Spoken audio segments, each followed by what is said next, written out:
¿Qué tal, gente? Bienvenidos a este podcast. Vamos a hablar de cosas interesantes. Hoy, la historia de las religiones. Después de un montón de intentos para este podcast, tengo aquí conmigo a Cus dos Santos, que ha sido muy paciente. Voy a exponer alguna información y me gustaría que la retroalimentaras, por favor. Por supuesto, hermano. Muy Adelante. bien, hermanito. Bien, la religión ha existido a lo largo de la historia y todas las religiones antiguas han presentado caracteres religiosos, influyendo en las actividades de las civilizaciones desde la vivienda, alimentación, hasta la guerra y estilo de vida. Ya en la antigüedad existía el estudio de la historia de las religiones. Los griegos observaron con curiosidad las costumbres y tradiciones de otros pueblos, egipcios, persas, judíos, con el fin de situar las propias creencias. En mi opinión, creo que comprender cómo otros pueblos comprendían el mundo abre bastante la perspectiva. Si bien el estudio de la religión ha sido comparatista, hoy tenemos la oportunidad de explorar el pensamiento humano sobre la divinidad sin prejuicios y en búsqueda de aprender. Curiosamente, y esto es lo que te quería comentar, Cus, se informa que Plutarco en el siglo I de la era cristiana nos dejó un cierto número de trabajos que se pueden calificar de mitología comparada, y que los padres de la iglesia son los primeros que van a comparar las diferentes religiones y forjar el concepto de paganismo para explicar en su propio beneficio el surgimiento y la superioridad del cristianismo. Tú, como conocedor de la historia, ¿qué tanto afectó el cristianismo las religiones del mundo? Especialmente cuando el estudio e informes de las religiones vienen dados con ciertos prejuicios con el fin de desarrollar conceptos que pueden considerarse diferenciadores. Vaya, que el cristianismo se deja mejor parado respecto a otras religiones. Qué pregunta tan interesante, hermano. Bueno, cabe mencionar que, primero que nada, el cristianismo no solo metería el cristianismo en tal clasificación, sino que forma parte de las tres grandes religiones del libro, que son el Islam, el judaísmo y el cristianismo. El Islam incluso no considera incrédulos ni a los judíos, ni creo que tampoco a los cristianos. ¿Por qué? Porque creemos en un solo Dios. Por todos los antecedentes se creería que tenemos el mismo Dios, solo que nuestra interpretación de quién es, pues es distinta. Para los judíos es Yahvé. Bueno, en realidad nadie sabe cuál es el nombre de Yahvé. Nadie sabe cómo se pronuncian esas letras. Así que se le dan varios nombres. En el caso de los judíos es Yahvé, en el caso de los cristianos es Jesucristo y en el caso de los musulmanes, pues Allah. Pero digamos que estas tres religiones son las que permearon todo el Medio Oriente, parte de Asia Central y por supuesto a Occidente.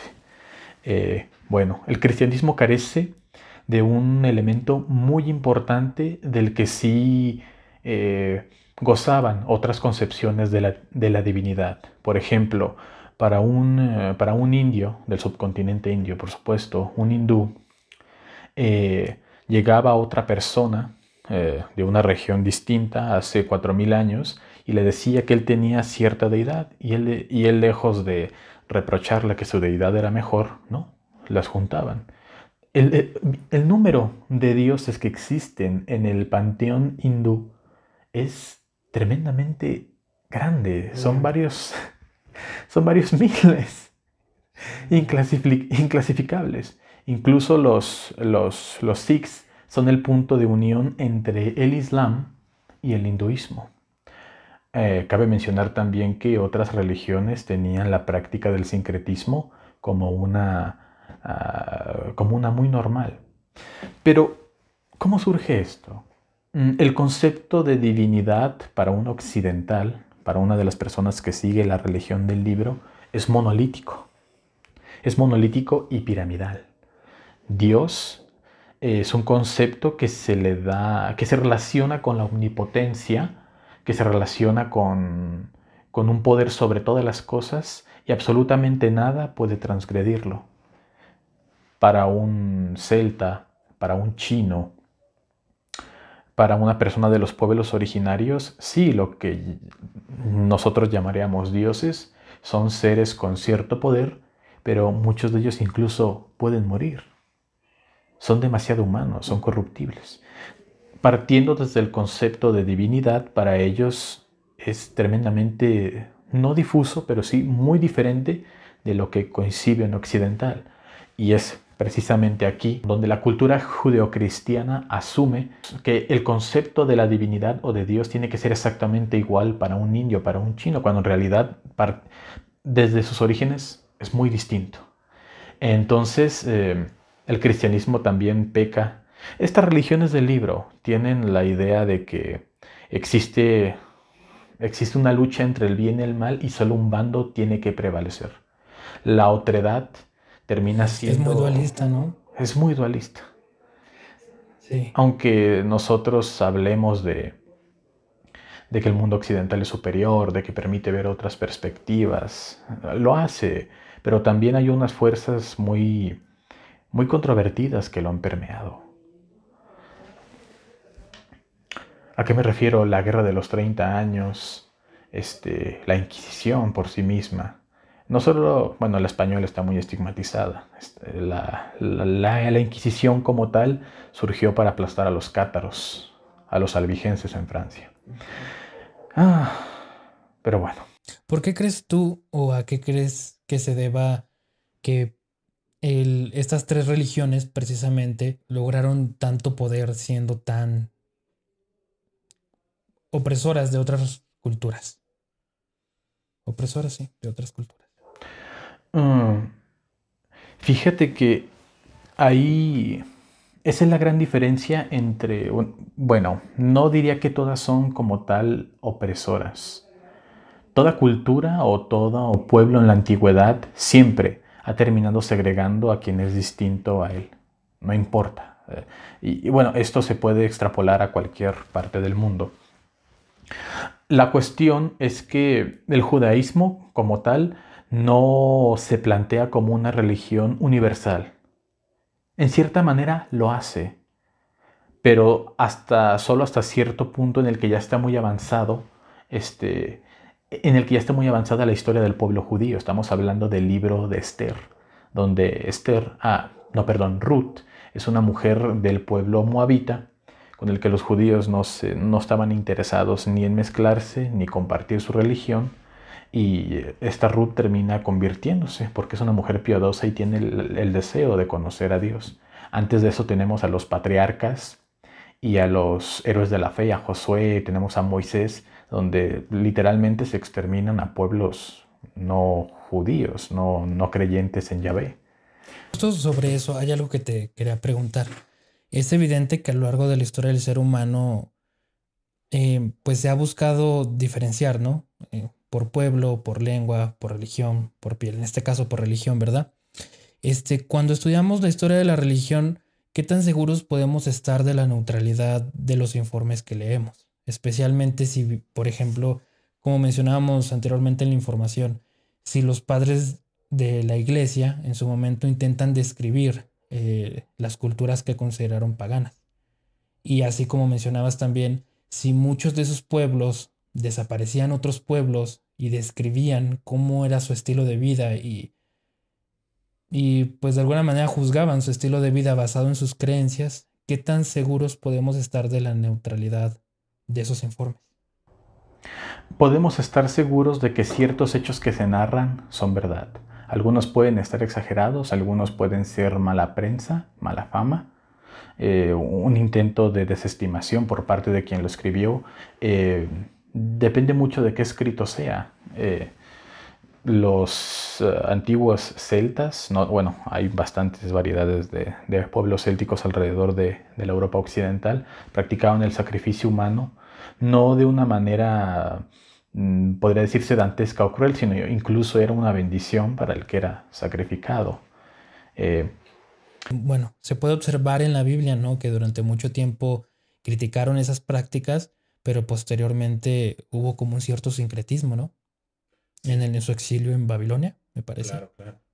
Precisamente hecho, también, disculpa que te interrumpa, que mencionaban, bueno, en la misma Biblia se menciona cómo ocurre este sincretismo de cómo, por ejemplo, se le llamaba al dios babilónico, me parece, a Baal, por Baal-Zebú, que creo que significa señor de las moscas, y cómo poco a poco el pueblo judío se fue metiendo en esa cultura y adoptando pues a ese dios, curiosamente. Sí.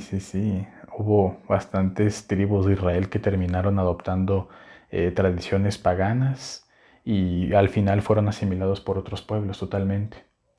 Pero volviendo a lo de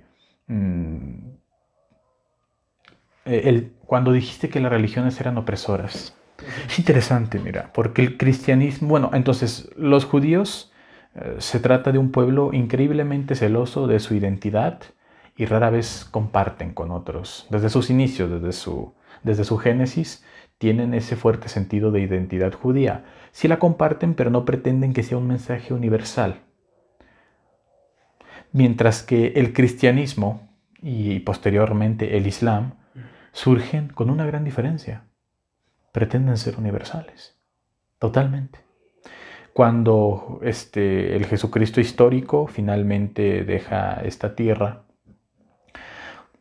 tiene alrededor de 120 discípulos, pero es el apóstol Pablo quien realmente difunde a un nivel universal dentro de todas las fronteras del Imperio Romano. Tuvo suerte de que viviera en un lugar conectado, porque tú desde Britania hasta el Cairo podías comerciar, viajar por caminos relativamente seguros, y comerciar con la misma moneda, desde Londres, Londinium, hasta Alejandría. El Imperio Romano fue algo bárbaro. Entonces Pablo se encuentra con esta plataforma donde todos están conectados por calzadas romanas y su mensaje va con los pueblos de Anatolia, va con los pueblos de la Grecia Magna y finalmente termina en Roma. ¿Crees que hubiera sido más difícil que el cristianismo se hubiera expandido tanto sin la plataforma como tal que tenía el Imperio Romano? Por supuesto. ¿Cuánto se expandieron las religiones de los australianos aborígenes? Sí. ¿Cuánto se expandió la religión quizá de los pueblos de Papúa Nueva Guinea? Es simple. El cristianismo el cristianismo cuando se concibe tiene la suerte de encontrarse en la plataforma que es el Imperio Romano. Entonces el cristianismo cuando surge, por supuesto que trata de diferenciarse de otras religiones y se proclama a sí mismo como el único camino, pero surge más que nada como la idea de que una comunidad de creyentes tenga muchísima igualdad entre ellos. Se forman comunas de personas que se ayudan entre sí. Es revolucionario en el sentido de que proclama unas ideas que hoy llamaríamos progresistas muy fuertes para su tiempo. Y comienza como eso, como el intento de que una comunidad de creyentes terminen aboliendo en gran parte la violencia y el bienestar humano aumente. No tanto, porque al final esta vida de sufrimientos nos va a llevar al paraíso. Es una religión de salvación. Y el Islam también lo que tiene es que comienza a proclamarse como una religión universal. Y una de las razones de las que tiene tanto éxito es que realmente el Islam es muy sencillo de adoptar. Sus principios básicos, los más básicos sobre cómo ser un buen musulmán, se pueden seguir de una manera relativamente fácil. Ahora, también el Islam comienza como eso. No existe más Dios que Alá y Muhammad es su profeta. Entonces, se trata de un reparto de poder más igualitario entre la comunidad de creyentes. Y te pongo un ejemplo sencillo. Las castas de la India. Tú, si eres de la casta de los guerreros y de los brahmanes, no puedes ni comer, no puedes ni verlos comer y no puedes casarte ni relacionarte con ellos en demasiados sentidos. Entonces está la casta más baja y después de esa están los descastados. La gente que no tiene posibilidad alguna ni siquiera de tener una casta. Son los que van a limpiar la mierda, son los que siempre van a ser esclavos. Ahora imagínate que llega una religión en el que te dice, si tú eres un descastado y te juntas con otros descastados, en el nombre de Allah, puedes matar a tus opresores y ser alguien. El Islam por eso también fue revolucionario y tuvo un éxito tremendo. También por la conquista de la espada. Es verdad. Entonces, no solo el cristianismo fue un impacto, sino el Islam, el judaísmo y el cristianismo. Bueno, el judaísmo como tal, como la base de estas dos, ¿no? Claro, claro. Muchas religiones en sus inicios comienzan con ideales muy buenos. Comienzan con una concepción de lo que debería ser una comunidad o un pueblo mucho más igualitaria de lo que termina convirtiéndose. ¿Por qué? Porque luego implica poder. Hoy día se pretende, después de la Revolución Francesa, de que la Iglesia y el Estado estén separados, pero todos sabemos hoy día que la Iglesia aún sigue teniendo un inmenso poder y mucha influencia. Y en la antigüedad sencillamente no había diferenciación, eran la cara de la misma moneda. Es como la ciencia. Hoy día, por nuestra concepción occidental y los últimos 300 años de supremacía europea en el mundo, que ya se disipó después de la Segunda Guerra Mundial, totalmente como lo era antes, tendemos a separar la religión de la ciencia, pero en la antigüedad sencillamente pues es obvio que las estrellas existen porque Alá las puso ahí, porque los dioses las han puesto ahí. Entonces no por eso y porque los dioses han puesto ahí las estrellas, yo tengo que desentrañar sus misterios. Es como los matemáticos místicos de la India. Ellos manejan ideas de ciclos interminables que se repiten y se interconectan entre ellos jodidamente serían muy difíciles de concebir para alguien cartesiano, para un francés. Totalmente. Pero tenían que estar pasando cosas muy interesantes en la mente de un místico de la India que creía en ciclos interminables de vida y destrucción y lo relacionaba con los números para que se crearan los números decimales. No es cualquier cosa. Entonces, para ellos, ciencia y religión, esa separación, esa nomenclatura, no existía, todo era junto. Solo es hasta que René Descartes comienza a, muy francés, él comienza a hacer esta diferenciación, pero antes sencillamente no existía. Ahora, la religión termina convirtiéndose. Ahora, ¿cómo surgen estas religiones? En parte surgen como un desafío al orden establecido. El Islam promueve más igualdad, el cristianismo promueve más igualdad, pero finalmente terminan teniendo tanta difusión que crean su propio orden establecido. ¿Cómo comenzaron los cristianos? Como comunidades de gente marginada, de gente pecadora, segregada de la sociedad, a la que Jesucristo terminó aceptando. Vengan, ustedes pueden cambiar su vida, ustedes pueden vivir mejor. ¿Y cómo terminó? Con los estados pontificios. Mucho poder y el Banco del Vaticano. Me parece muy interesante la perspectiva que das al contarnos esto, porque hablamos de que las religiones, estas religiones que hoy consideramos como retrógradas, en cierto sentido, hoy, en su momento fueron progresistas. Muy progresistas. Muy progresistas. Creo que eso es muy importante, comprender que antiguamente en la religión pues, era todo, ¿no? Estaba metida ahí la política, estaban también las ciencias. Hoy en día tenemos ese sinónimo de que la religión es un pensamiento retrógrada, que es un pensamiento antiguo. Pero hubo muchísimos avances científicos y ahora, con lo que nos estás contando, políticos y sociales gracias a las religiones. Eso es interesante considerarlo, porque son a fin de cuentas maneras de comprender el mundo. Y si bien por el poder, por la lucha del poder, se han visto envueltas como en una especie de competencia, a fin de cuentas es lo que son, formas de entender el mundo, como hoy en día tenemos formas de entender el mundo a través de la ciencia o de la racionalización, como mencionaste con René Descartes. A mí lo que me gustaría preguntarte es que a lo largo de la historia, ¿qué tan habitual es el usurpamiento de las creencias como instrumento de adoctrinamiento? ¿Qué tan común era que en un pueblo se tuvieran ciertas creencias, llegar a otro pueblo y de alguna manera profanar sus creencias con las que ellos ya traían? Bueno, es muy interesante lo que comentas porque el caso de las religiones del libro es peculiar porque hablemos de los judíos en el Imperio Romano. Judea durante mucho tiempo fue la provincia más problemática de todo el imperio. ¿Por qué? Porque cuando llegaban los romanos con ciertos pueblos como los celtíberos, como los britanos, los caledonios, los galos, los norteafricanos, los púnicos, llegaban e inmediatamente conquistaban por la espada, como lo hacían muy bien los romanos, pero terminaban sincretizando sus panteones. En Egipto, estamos hablando de que la civilización egipcia era una milenaria. Es una civilización impresionante y milenaria, ya no existe lamentablemente, Pero aun con su tremendo grado de avance que tuvieron, no existió ningún problema en que los panteones griego y egipcio se sincretizaran en otra infinidad de dioses, capa sobre capa, sobre capa, sobre capa. Entonces, así es como podemos explicar por qué hay tanto parecido entre las religiones. Ah, claro. Sí, entonces no hay mucho problema en ello. Porque te digo, estos pueblos tienen una idea de la divinidad totalmente no difusa, sino mucho más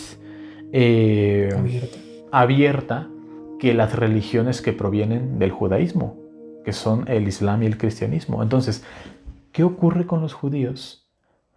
Se tenían que ofrecer, en algún momento se tenía que adorar a los emperadores como deidad cuando morían. Algunos se hacían adorar a sí mismos como dioses en vida, pero generalmente se deidificaban cuando morían. Entonces los judíos, cuando llega Pompeyo y aplasta Jerusalén y entra incluso al lugar santísimo, pues le parece extraño cómo son este pueblo que nada más adora a un dios. De hecho, la conquista de Jerusalén por Pompeyo es algo muy interesante, déjate lo cuento. Sí, adelante. Haz de cuenta que Pompeyo está en su campaña contra Mitrídates.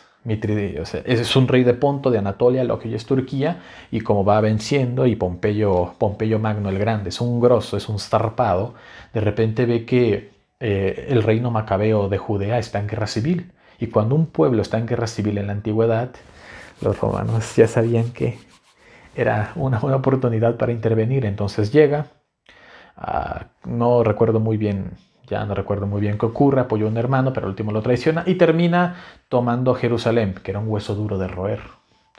Era una ciudad muy bien amurallada. Entonces está varios días en el asedio y piensa, ¿qué haré para acabar con estos defensores fanáticos? Que eran los judíos, eran muy fanáticos.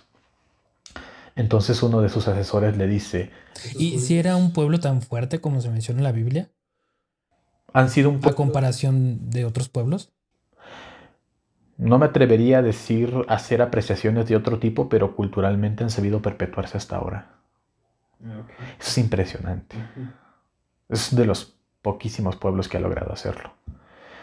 Con sus altos o con sus bajos o con sus influencias de otros lugares, pero la historia del pueblo judío y de la banca judía muy interesante. Es muy interesante.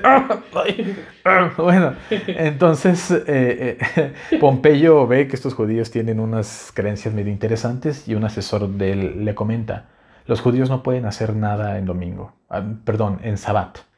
Pompeyo dice, es verdad. Y ya se va convenciendo de que en realidad los judíos en Sabbat, cuando luchan, no lo hacen con verdadera convicción. El asalto final es en Sabbat. Y por eso toma Jerusalén. Entonces, bueno, al momento de que ya se toma Jerusalén, luego pasa otra guerra civil en Roma y se instala el imperio de Augusto. Ok, tanto en Hispania como en la Galia se adora al emperador en un templo. Pero en Judea no. Los judíos le dicen que es inaceptable. Ellos solo pueden adorar a Yahvé. No pueden poner una estatua del emperador en el templo, en el lugar santísimo. Es impensable. No se puede. Mientras que un galo lo pone al lado del río sagrado y no hay lío. ¿Pero qué hacen los judíos? No, ok, no podemos adorar al emperador, pero sí podemos hacer sacrificios a Yahvé por el emperador. Eso sí se puede. Pero ¿qué pasa cuando llega un emperador llamado Calígula? ¿Qué pasa cuando llega un emperador llamado Nerón? Pone su estatua en el templo. En el templo. Y eso para los judíos es inaceptable. Aparte de la carga tributaria que era tremenda. Y ya estamos hablando de un hombre como Nerón. Entonces comienzan, por muchas más razones, pero también en especial esa de este sincretismo que los judíos no pueden aceptar. No pueden. Comienzan en gran parte de las revueltas judías que terminan al final con la destrucción del templo. Es interesantísimo. Entonces, te digo que... ¿Y por qué estábamos hablando de esto? Te pregunté que a lo largo de la historia qué tan habitual es el usurpamiento de las creencias como método de adoctrinamiento, el sincretismo. Y me empezaste a mencionar esta guerra que hubo. Sí. Entonces este es un ejemplo importante de cómo el pueblo judío es uno muy peculiar, porque realmente es un caso único entre un montón de civilizaciones que tenían un concepto de la divinidad mucho más disperso. mucho más variado, mucho más, Abierto. hoy llamaríamos abierto e inclusivo. ¿Cómo terminó una visión del mundo tan ¿Cerrada? cerrada y monolítica, expandiéndose a Occidente y a Medio Oriente y Asia Central? La verdad es muy chistoso. Lo normal es que predominara otro tipo de visión, pero terminó predominando esta dualidad del pensamiento que tanto afecta al occidental, a la persona musulmana y gran parte de las personas euroasiáticas. En gran parte, que exista el sincretismo como manera de asimilación es súper normal. De hecho, los romanos deben en gran parte su éxito a eso. Los romanos terminan teniendo emperadores impresionantes hispanos. ¿A qué me refiero? No totalmente hispanos o celtíberos o provenientes de la península ibérica, sino que son familias mestizadas, lo que hoy llamaríamos familias mestizadas. Trajano, Marco Aurelio venía de una familia hispana, pero nació en Roma. Disculpa que te interrumpa, quería comentar algo sobre eso. Entonces, esa es la explicación del sincretismo y por qué hay tanto parecido entre religiones. Pero la otra parte no podría ser también que los mismos pueblos tuvieran ideas similares sobre la concepción del mundo. Claro. Sí, también. O sea, por eso la facilidad de sincretismo que había, a comparación que no la hubo con estas tres religiones grandes, que es el judaísmo, cristianismo y islam. En el caso de lo que hoy llamamos Europa y lo que hoy llamamos, y también la cuna de la civilización de Mesopotamia, había contacto, terminó habiendo contacto entre todos. Sabían de alguna manera que había gente aquí o allá o acá. Hay concepciones de sentido común que serían muy distintas entre ciertos pueblos, dependiendo de la distancia y lo lejos que estaban unos de otros.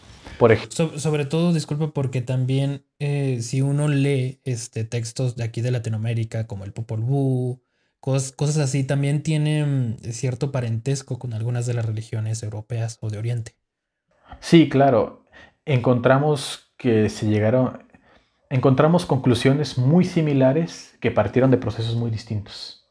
Es como los números decimales indios que tienen el cero. Es importantísimo el cero. La idea del cero, para que alguien la considera, es tremenda.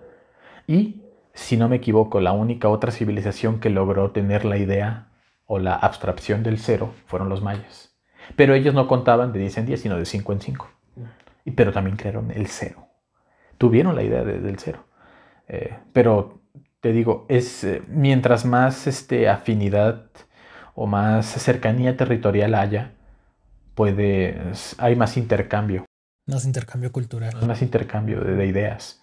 Mientras que depende de qué tan lejos está un pueblo de otro, pueden desarrollarse ideas sobre la vida misma muy distintas. Es como, pero también hay cosas muy chistosas. Es como la gente que, por ejemplo, en la conquista de México, la idea de guerra de los pueblos mexicas o del Valle de México, uno de los lugares más fértiles de todo el mundo, por cierto, se tenía la idea, ellos hacían la guerra en las guerras floridas. Eran enfrentamientos arbitrados y totalmente controlados. Nos vemos este día, a esta hora, y las reglas son no matar, sino capturar. Se mueren algunos, claro, pero la idea es mostrar que guerreros son más hábiles capturando que matando. No se trata de batallas campales. La idea de la guerra para conquistar algo que siempre ha existido varía muchísimo. De pueblo a pueblo. Claro. Wow. Y cuando llegaron los españoles, se aliaron con un montón de pueblos. Sí, Hernán Cortés fue demasiado inteligente. Se nos pinta obviamente los íberos venían muy bien armados, tenían acero, tenían una doctrina militar que podía vencer a cualquiera en el mundo. Mucha gente solo ignora que en ese momento España podía vencer a cualquier otra nación del mundo por sus tácticas militares combinadas. Y entonces, aparte de que los íberos tenían la doctrina militar más efectiva de la historia en ese momento, se encontraron con un pueblo que tenía sus reglas que tenía unas guerras ritualizadas. Para ellos la guerra no era solo una táctica fría militar, sino que era un ritual. No era cualquier cosa. Entonces por eso y también, como eran poquitos los íberos que hicieron, se dieron cuenta de que los mexicas tenían a un montón de pueblos sometidos de una manera terrible y pues lo aprovecharon. ¿Sabes qué? Obviamente yo soy quien va a mandar, pero te voy a dar la oportunidad de que te vengues de ellos. y los tlaxcaltecas dijeron, yo voy a donde sea. Ujú. Y por eso y nació México ahí del mestizaje. Y aquí estamos. Aquí no se- Bueno, ahora sí, hermano, disculpa. No, estuvo muy bien lo que dijiste porque justamente con ese tema es con el que voy a brincar. Esta idea del desarrollo del paganismo para describir religiones que no son las ortodoxas serviría para explicar miles de años más tarde en la colonización de América las curiosas costumbres indígenas, comparándolas con los paganos precristianos. Y esto pues con muchas civilizaciones anteriores, ¿verdad? Creo que la evolución del concepto precisamente de paganismo ha quedado con un mal estigma, por lo cual es difícil incluso que mucha gente preste la atención para averiguar, gente común, ¿no? Como nosotros. Me gustaría preguntarte, ¿tú cómo definirías el paganismo? Es que el paganismo tal y como lo concebimos tiene que ver con una idea judeocristiana y europea. Es una concepción judeocristiana y europea. Toda aquella religión que no esté... bueno, existe la herejía, pero el paganismo es toda aquella vertiente religiosa o de creencias místicas que no tenga nada que ver con la religión, con la cultura judeocristiana. Eso es el paganismo. Es sencillo, no me la O quiero. sea, básicamente que cualquiera que no tenga esa religión es un pagano. Sí, cualquiera que no sea cristiano. Vámonos a términos de diccionario, ¿verdad? Pagano, aquel que no es cristiano. Tal cual. Podríamos profundizar más, pero más adelante vamos a dar matices, pero en términos sencillos eso es un pagano. Y lo quería justamente como introducir a lo que estabas brincando de la colonización. ¿Y tú cómo crees que este instrumento, cómo le podríamos decir, instrumento ideológico, que es el paganismo, influyó para la conquista de aquí de América? La religión, ¿cómo influyó? Porque bueno, conocemos diversas historias y todo, pero me gustaría que tú lo conectaras de una manera más precisa. Es un tema interesantísimo, hermano. Qué bueno que me hables. Y se conectó perfecto, porque tenía las preguntas y empezaste a darle y llegaste perfecto al punto. La gente tiene que tener en cuenta de que de que los europeos comenzaron a dominar el mundo apenas desde el siglo XVI. Antes de ahí, el poder, la riqueza y los verdaderos centros de poder y civilización reales, amén, del Imperio Romano y del Imperio Romano de Oriente, por supuesto, todos los romanófilos ya sabrán, se concentraba en Asia y en Oriente. Los europeos comienzan a expandirse, a competir entre ellos y a expandirse hacia todo el mundo por la ambición, por la ambición de oro, de riquezas y de construir un sistema comercial nunca antes visto. España protagoniza la primera globalización del mundo en todo el sentido de la palabra. Y los europeos terminan asumiéndose a sí mismos, también debido al cristianismo, a que ellos son la civilización más avanzada, más grande y más civilizatoria que jamás ha existido.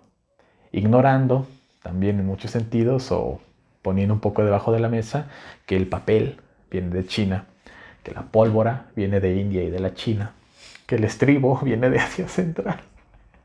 Todo, es que fíjate que estoy diciendo, la pólvora no es cualquier cosa. No. Los chinos crean así ese... Por ahí tú tienes un video muy bueno de la historia de la pólvora. Los alquimistas chinos crean este compuesto, lo desarrollan durante cientos de años. Los alquimistas chinos son algo increíble. Y crean petardos y está bien. Entonces, mira, europeo, esto es pólvora. Los europeos lo venían. Nice. O la imagen esa de la roca cuando está así luego le hace. Viene de China. Todo el influjo civilizatorio que permitió conocimientos y descubrimientos clave que hicieron a Europa ser lo que fue.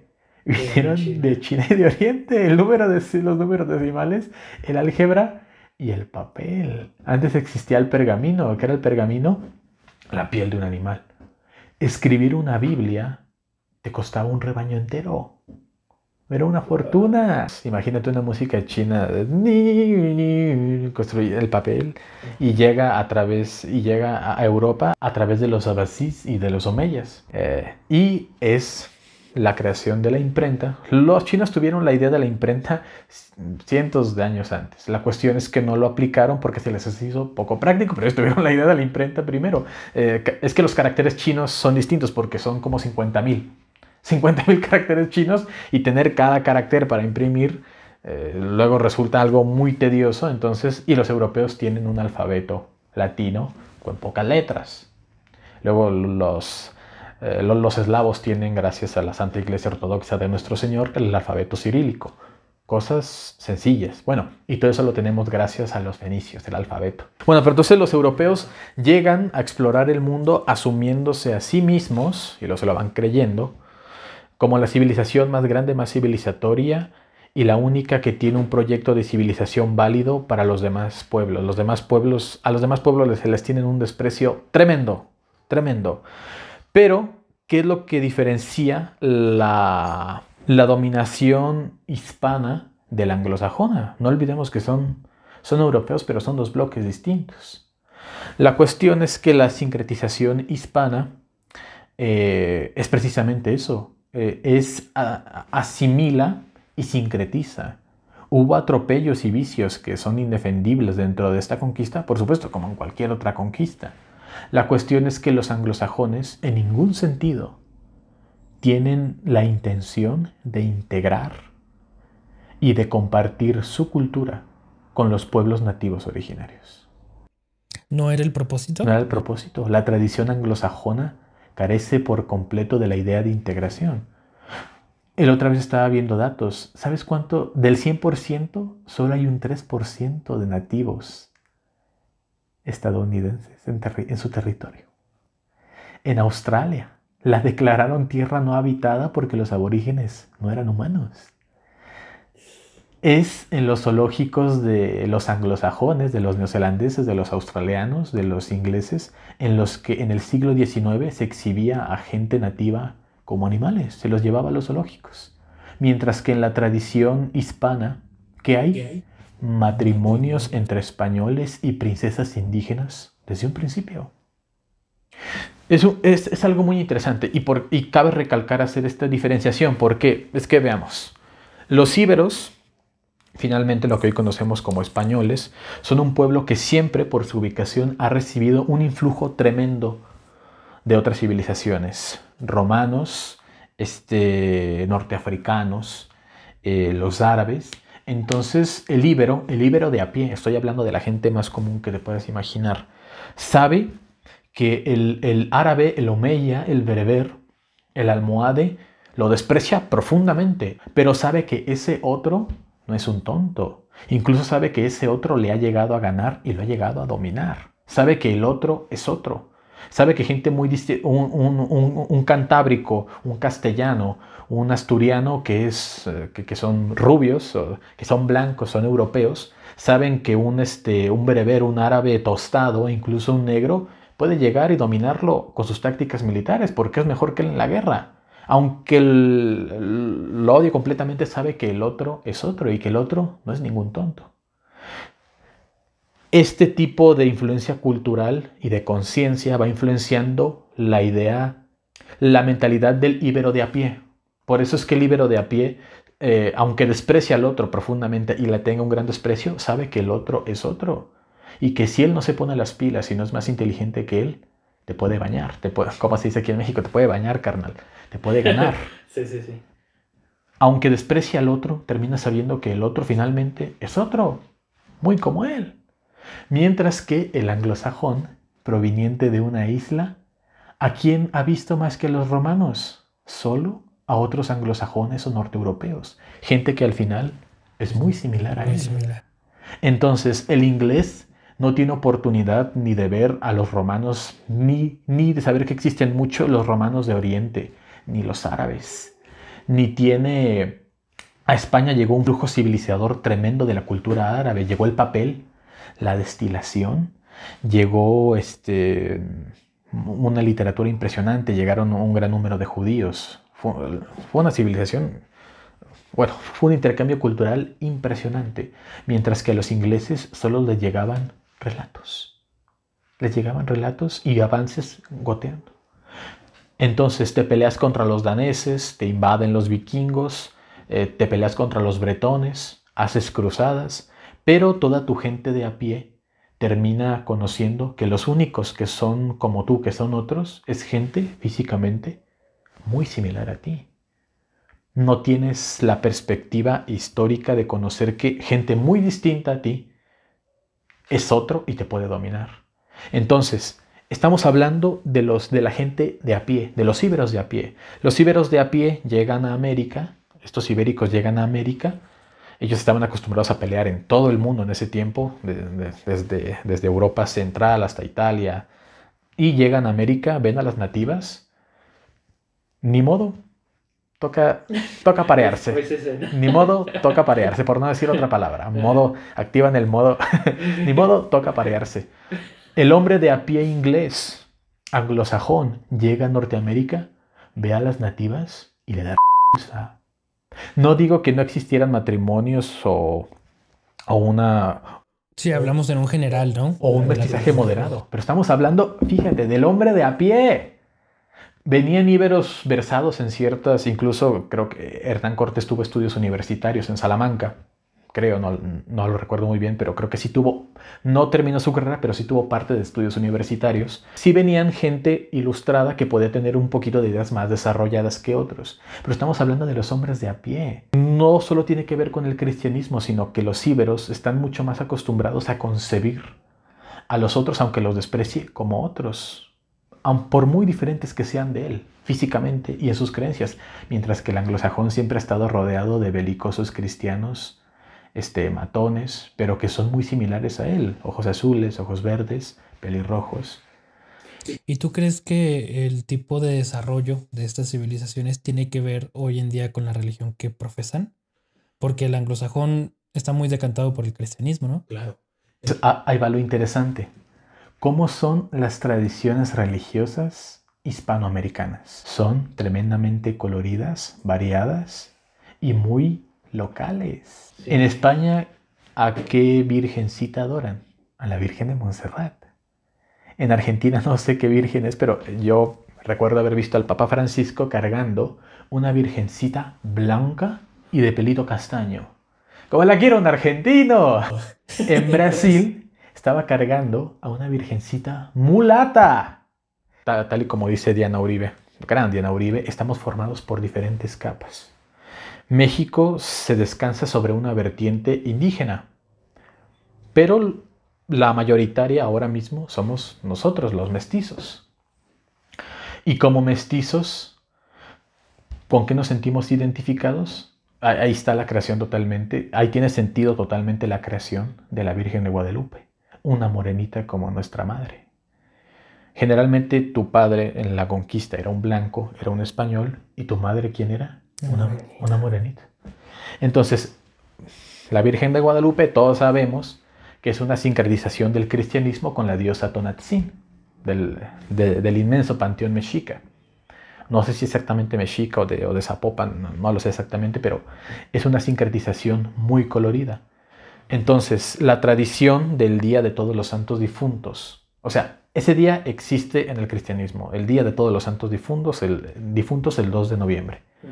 Pero en España no hacen todo lo que hacemos aquí.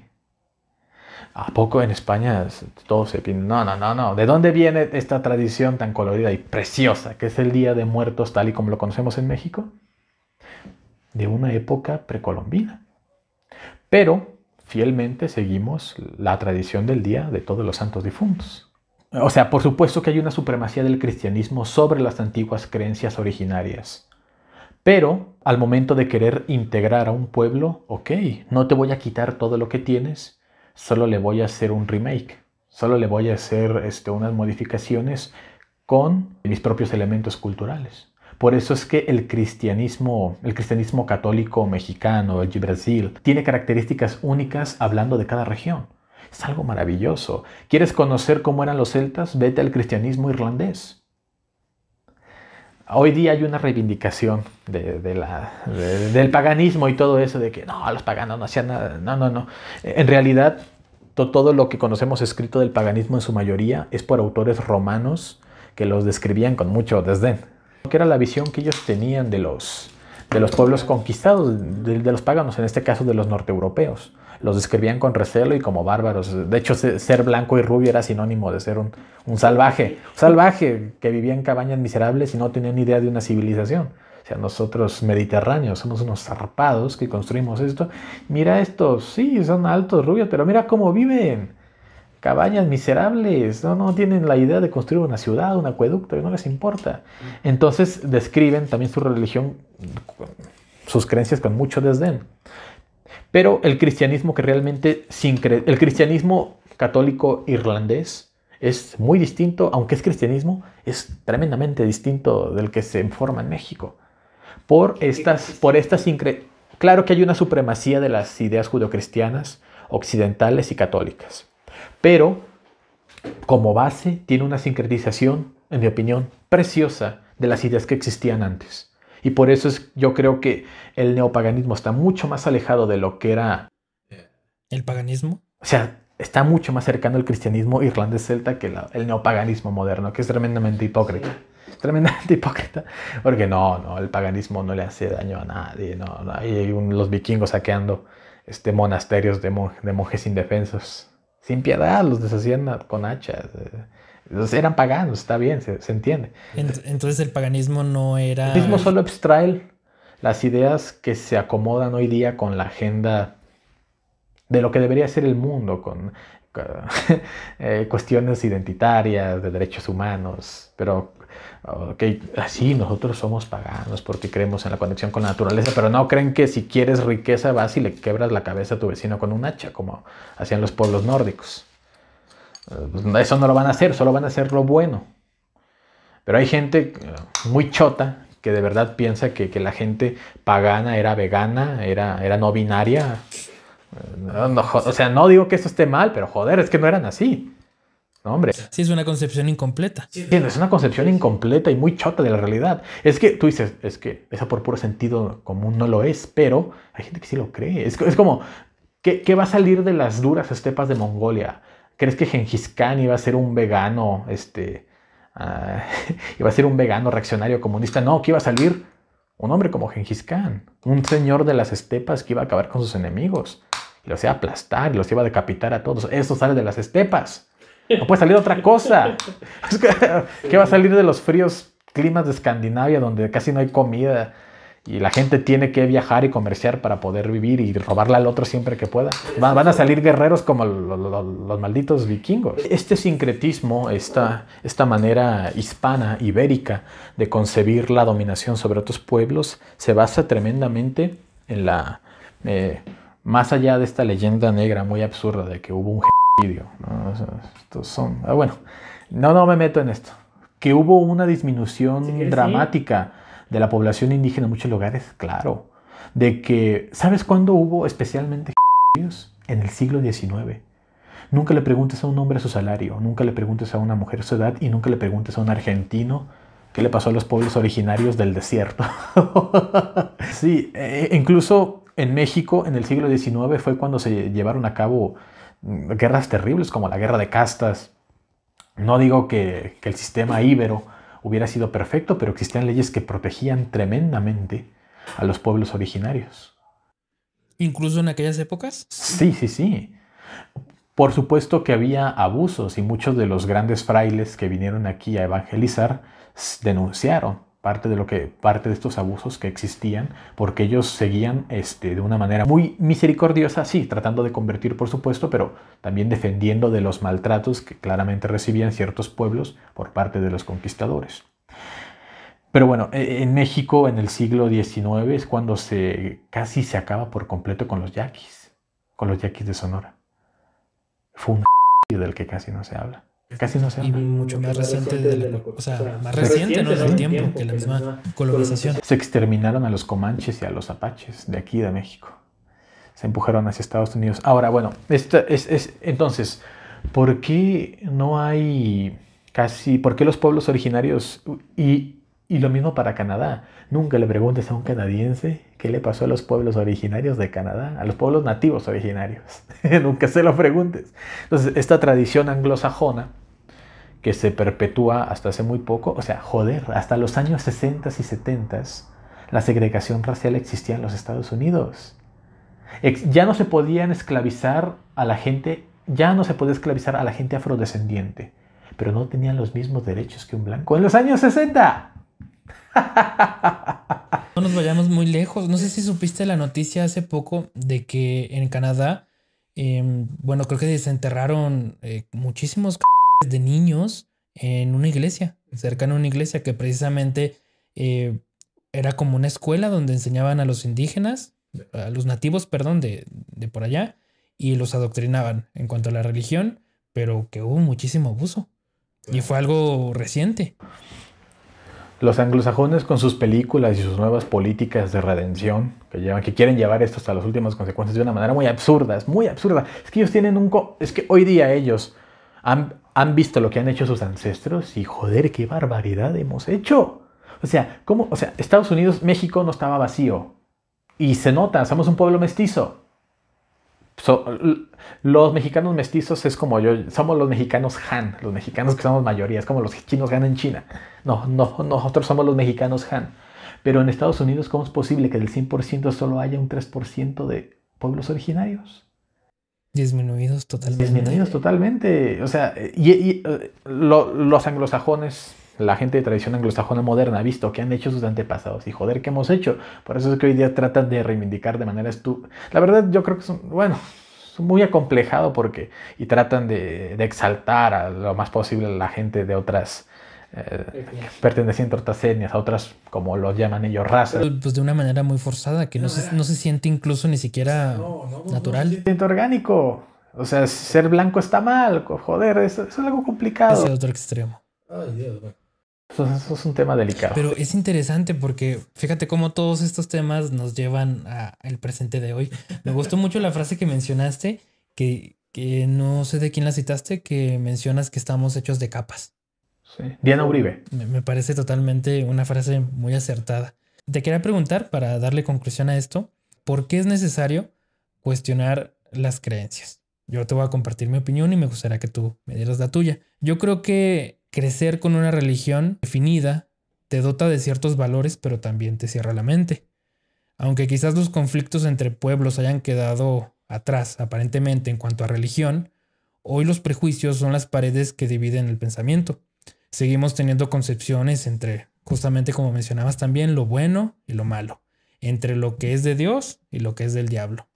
Y especialmente hablo desde mi perspectiva porque a mí, precisamente cuando he ido aprendiendo de otras religiones y sobre todo me meto mucho a un estudio teológico para intentar entender cómo comprendían ellos el mundo.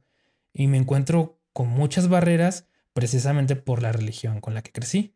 Y creo que cualquier persona que haya crecido en esta religión, pues le pasará igual, ¿no? Por lo que puedo entender esa dificultad y esa resistencia para intentar comprender al otro. Es difícil. A fin de cuentas, tú creces con una manera de ver el mundo y de repente intentar cambiarla, pues es bastante complicado. Pero creo que a través de esa resistencia y en ese proceso de intentar comprender otras culturas, podemos crecer muchísimo y abrir muchísimo la perspectiva, que justamente es lo que no ha pasado, ¿verdad? Es apenas hoy en día que se está abriendo un poco más, pero bueno, seguimos teniendo muchos problemas para intentar comprender al otro. A lo largo de la historia vemos eventos, precisamente como la Casa de las Brujas, estos pueblos que se han reducido, porque hemos hecho un reduccionismo de las personas. Son paganos, es gente que adora al diablo, es gente mala que adora cosas malas. Y nunca vemos más allá ni nos interesamos por comprender esa concepción del mundo precisamente. Entonces hay que recordar justamente que ese miedo y ese control que se vio confrontado con nuestro método de entender el mundo hoy en día, que es el método científico, es normal hasta cierto punto, ¿no? Porque en su momento también lo hubo de este lado de cuando se expandió esta gran religión que es el cristianismo, ¿no? Con el método científico. Cuando empieza a surgir de nuevo, que empezamos a rescatar estas creencias y ciertas tradiciones del paganismo, es cuando se enriquece en gran medida la ciencia, el arte, la filosofía y la cultura. ¿Y qué vuelve a pasar? Lo mismo, esa resistencia para poder cambiar de pensamiento. Creo que hoy en día mucha gente no cuestiona sus creencias. No. Solo permitimos que vengan y nos cuenten. Y como tú mencionaste, estamos construidos por capas. ¿Tú qué opinas de esto? Que tienes toda la razón, hermano. Que la cultura, el conocer más allá de lo que podemos ver aparentemente, tiene un efecto emancipador. No lo asegura. El pueblo alemán era el más educado de toda la tierra en ese momento. cometieron el suicidio de la razón. El pueblo alemán, un pueblo impresionante, que, bueno, fue lamentablemente dominado por un sistema democrático. Llegaron al poder en un sistema democrático una secta de locos que llevaron sus ideas que parecían byte hasta las últimas consecuencias.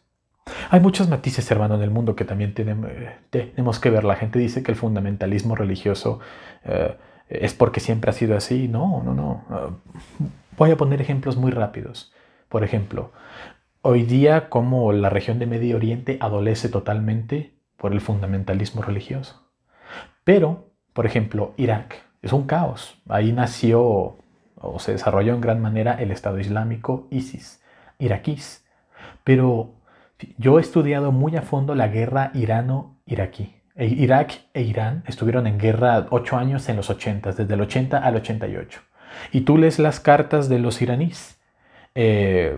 Gente que menciona a Dios en sus cartas, la Santa Defensa, su revolución islámica, todo. Lees las cartas de los soldados iraquíes en la guerra.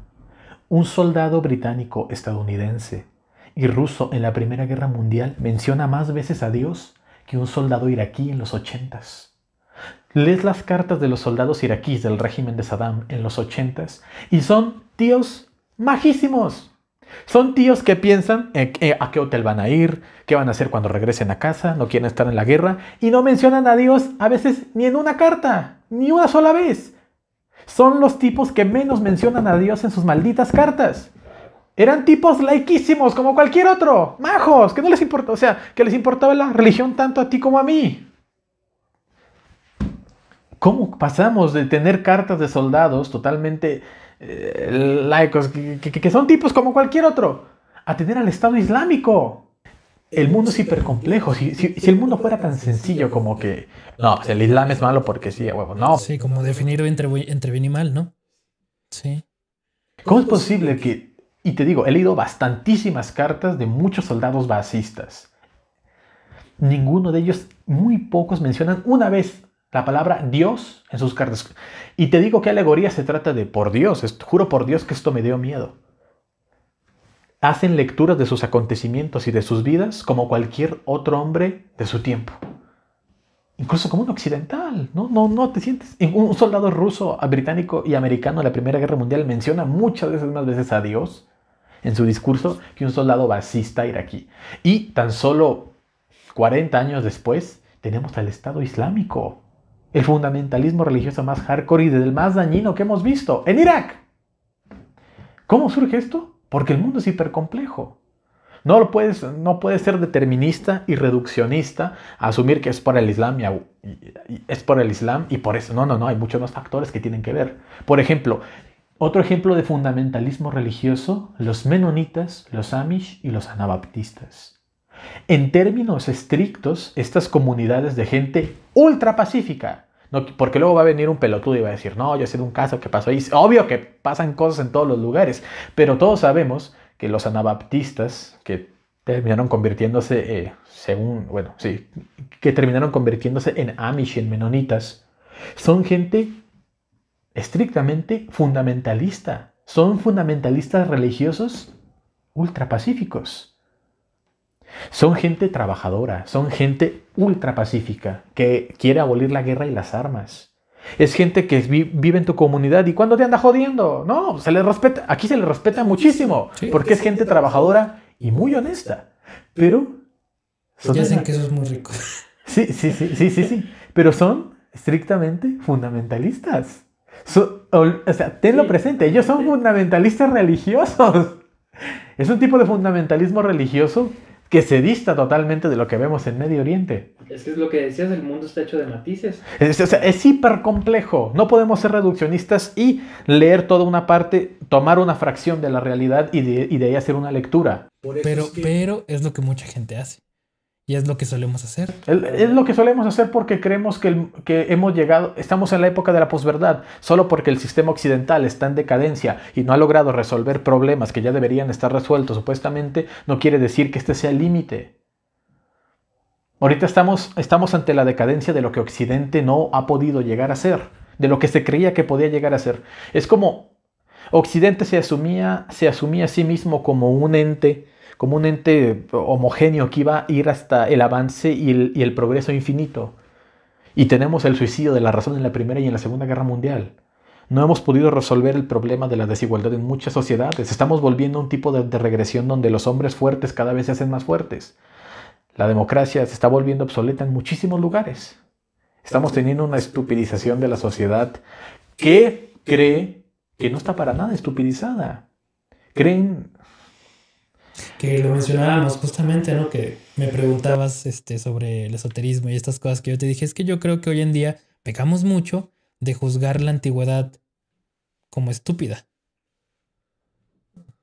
Cuando precisamente el Renacimiento y el racionalismo, que bueno, han traído sus ventajas, pero también han tenido sus desventajas, surge precisamente de redescubrir aquellos valores que fueron olvidados, que fueron segregados. Tienes razón, hermano. Te digo, no es que yo estoy muchísimo en contra del reduccionismo y el determinismo. No apoyo el relativismo que hay en el que puedes hacer todo lo que quieras y nada es verdad. Hay hechos. Y hay lecturas distintas sobre esos hechos. No es que antes hubiera una verdad y ahora ya no, solo que ahora estamos en condiciones de saber que nunca hubo ninguna. Pero por ese mismo hecho podemos observar los matices, entenderlos y de ahí partir para resolver problemas que nos aquejan. Pero por eso es que la cultura, es que el conocimiento tiene un conocimiento emancipador. Por eso, ese es el poder de la cultura. ¿Algo con lo que quieras concluir? ¿Una frase? Algo para concluir. En lo que resumas lo que mencionaste que me encantó. Muy buen discurso.